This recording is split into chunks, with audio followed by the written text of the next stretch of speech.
और ऐसे में उस खबर का भी जिक्र कर लेते हैं जिस पर पूरे देश ने दुनिया की नजर और हर कोई इस घटना की निंदा कर रहा है। बात करें जम्मू कश्मीर में हुए आतंकी हमले की।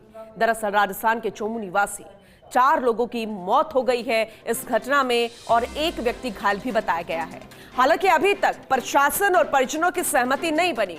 दरअसल 4 लोगों की मौत, जिसमें 2 शख्स जो बताए गए हैं एक बच्चे के साथ, वो मुरलीपुरा थाना के, और एक परिवार जो है वो चोमू थाना के हैं। हमारे सहयोगी लगातार हमारे साथ बने हुए हैं, तस्वीरें दिखा रहे हैं। और ऐसे में जो लगातार कहा जा रहा था, और हमारे सहयोगी विनोद सिंह चौहान भी जुड़ चुके हैं, ज्यादा जानकारी उनसे ले लेते हैं कि आखिर क्या वजह है, क्यों सहमति नहीं बनी। क्योंकि लगातार बीजेपी सरकार, बीजेपी के नेता सुबह से उनके साथ खड़े नजर आए, या यूं कहें कि कल से जब खबर आई है विनोद जी, आखिर कहां पर पेच फंस रहा है, क्यों सहमति नहीं बन पा रही?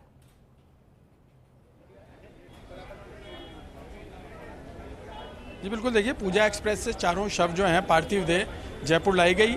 2 शव जो हैं वो चोमू थाने में पहुंच गए। 2 शव यहाँ मुरलीपुरा थाना इलाके के थे, तो मुरलीपुरा थाना के बाहर दोनों शव हैं। इनकी डिमांड है, देखिए इनका कहना है कि शहीद का दर्जा दिया जाए और आर्थिक सहायता दी जाए। बहरहाल सुबह से भाजपा के राज्यसभा सांसद राजेंद्र गहलोत, चोमू से पूर्व विधायक भाजपा के रामलाल शर्मा सहित कई लोग अंदर वार्ता कर रहे हैं। 2-3 दौर की वार्ता हो चुकी है, कई बार वार्ता विफल भी हुई, लेकिन अभी भी वार्ता चल रही है। बाहर लोग धरने पर बैठे हैं, रास्ता जाम कर रखा है, एक तरफ यातायात बाधित कर रखा है, परिजन बैठे हैं, स्थानीय लोग बैठे हैं। इनका ये कहना है कि शहीद का दर्जा दिया जाए। देखिए जिस तरीके से जम्मू में श्रद्धालुओं पर आतंकी हमला हुआ और 10 लोगों की मौत हो गई, जिसमें 4 राजस्थान के थे, चोमू क्षेत्र के थे। तो जो 2 परिवार हैं, पूजा और उनका बेटा लाव्यांश, जिनका पार्थिव देह यहाँ पहुँचे और बाहर एम्बुलेंस में सड़क पर है। देखिए पिछले 2 घंटे से ज़्यादा का समय हो गया, धरना जारी है। लोगों की एक ही डिमांड है, जो परिजन यहाँ बैठे हैं, जो स्थानीय नागरिक यहाँ बैठे हैं, उनका ये कहना है कि शहीद का दर्जा दिया जाए और आर्थिक सहायता दी जाए। इसी मांग को लेकर के अंदर मुरलीपुरा थाने में दृश्य मैं आपको दिखाऊंगा। देखिए मुरलीपुरा थाने का दृश्य है, जहाँ पर अंदर इस समय वार्ता चल रही है और पिछले 1 घंटे से वार्ता का दौर जारी है। 3 से 4 बार वार्ता हो गई। उनका यही कहना है कि इतना बड़ा आतंकी हमला हुआ। आपसे और भी सवालों के जवाब लेने हैं, तस्वीरें दिखानी है। तो आतंकी हमले में चोमू निवासी 4 लोगों की मौत का प्रकरण अभी तक नहीं बन पाई प्रशासन व परिजनों में सहमति। ऐसे में मुरलीपुरा थाने के बाहर एम्बुलेंस में शव को अभी तक रखा गया है, बाहर नहीं निकाला गया। मृतका पूजा देवी, उनके 2 वर्षीय बेटे का शव रखा गया है मुरलीपुरा आवास पर। वहीं चोमू निवासी राजेंद्र सैनी और पत्नी का शव एम्बुलेंस में है। सहमति नहीं बनने के कारण अभी एम्बुलेंस को रोक दिया गया। मुरलीपुरा थाने में सहमति बनने के बाद ही शव चोमू के लिए रवाना होंगे। विनोद सिंह चौहान हमारे वरिष्ठ सहयोगी लगातार हमारे साथ बने हुए हैं। विनोद जी, आप इससे पहले भी चर्चा कर रहे थे, वहां पर बता रहे थे तस्वीरों को कि किस तरीके से प्रशासन तो मुस्तैद है, लेकिन परिजन और प्रशासन में सहमति अभी तक नहीं बन पाई। एक बार फिर से जरा अपडेट कीजिएगा कि अभी क्या स्थिति बनी हुई है, क्या कुछ संभावनाएं नजर आ रही है?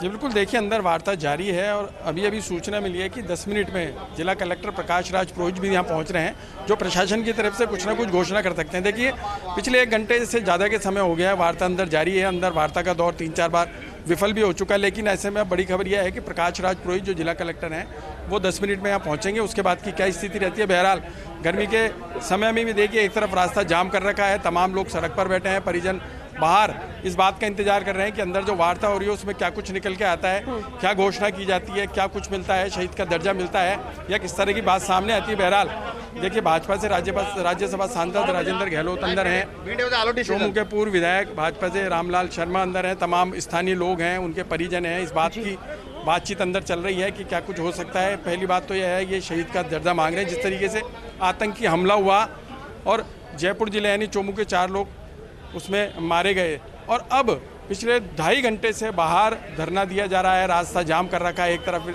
यातायात बाधित कर रखा है। देखिए भीड़ कई बार उग्र भी हो चुकी है और दोनों तरफ का रास्ता जाम करने की बात आ चुकी है, लेकिन पुलिस ने व्यवस्था बना रखी है। तमाम लोग थाने में मौजूद हैं, थाने के अंदर वार्ता चल रही है और जिला कलेक्टर प्रकाश राज पुरोहित जैसे ही पहुंचते हैं वो अंदर वार्ता में जाएंगे। वो क्या मैसेज देंगे, प्रशासन की तरफ से क्या कुछ कहा जाता है, किस तरह की सहायता दी जाती है, आर्थिक सहायता की बात सामने आती है या शहीद का दर्जा दिया जाता है, ये तो देखने वाली बात होगी। लेकिन पिछले 2.5 घंटे से इस भीषण गर्मी में धरना चल रहा है।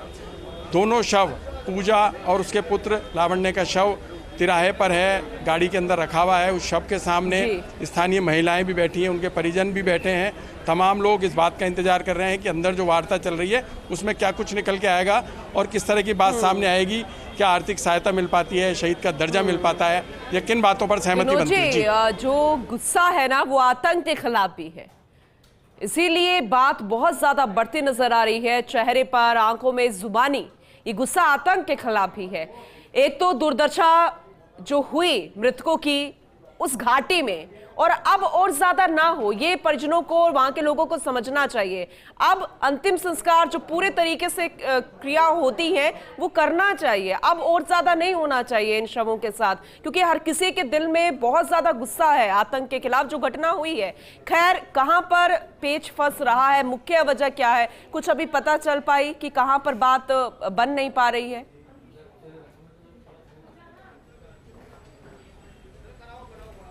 जी देखिए, बिल्कुल आप बिल्कुल सही कह रही हैं पूनम की जो गुस्सा है वो सबसे बड़ा गुस्सा आतंक के खिलाफ है।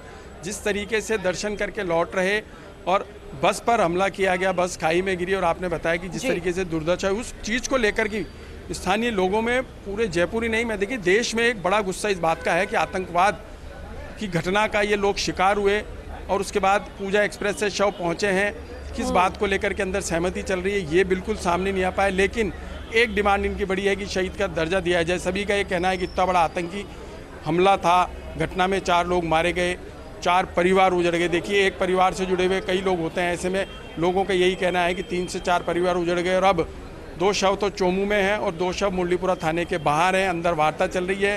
राज्यसभा सांसद राजेंद्र गहलोत हैं, पूर्व विधायक रामलाल शर्मा हैं, परिजन हैं, यहाँ के स्थानीय नेता हैं। देखिए, भाजपा की तरफ से और प्रशासन की तरफ से और पुलिस, तीनों अंदर बैठे हैं। जिला कलेक्टर थोड़ी देर में यहाँ पहुँचेंगे, उनके पहुँच से ही स्पष्ट हो जाएगा कि किन बातों को लेकर सहमति बनी है। और बड़ी बात जो आप बता रही हैं वो सही है बिल्कुल, कि पूरे देश में आतंकवाद को लेकर गुस्सा है। जिस तरीके की विध्वंसकारी घटना हुई और बस को निशाना बनाया गया, 10 लोगों की मौत हुई, जिनमें से 4 राजस्थान यानी चोमू निवासी थे। उनके परिजन यहाँ शवों को बाहर रखकर प्रदर्शन कर रहे हैं और इस बात का दुख जाहिर करते हुए गुस्सा भी प्रकट कर रहे हैं कि इतना बड़ा आतंकी हमला हुआ और बेवजह जो दर्शन करके लौट रहे दर्शनार्थी थे उनको निशाना बनाया गया। तो वार्ता अंदर चल रही है, कलेक्टर के आते ही खुलासा भी हो जाएगा कि किन बातों को लेकर सहमति बनी है और क्या क्या डिमांड मानी गई है। जी, क्योंकि आतंकी घटना है और वो किसी के साथ भी हो सकती थी। हम भावुक इसलिए ज्यादा है क्योंकि ये राजस्थान के लोग हैं, हमारे अपने हैं, लेकिन किसी के साथ भी हुआ हो, अगर वो देशवासी है तो गुस्सा जायज है। भावुकता इसलिए क्योंकि राजस्थान में, राजधानी जयपुर में घटित हुआ है, लेकिन आतंक के खिलाफ जो गुस्सा है वो ज्यादा नजर आ रहा है और इसलिए प्रदर्शन बढ़ता भी नजर आ रहा है। हालांकि मुआवजा और ये सारी चीजें साइड में हो जाती है क्योंकि इस पर तो आश्वासन मिल ही गया है और ये पूरी भी हो जाएंगी। खैर, आपसे आगे भी जानकारी हम लेते रहेंगे। विनोद जी, जरा अपडेट आप साथ में करते रहिएगा।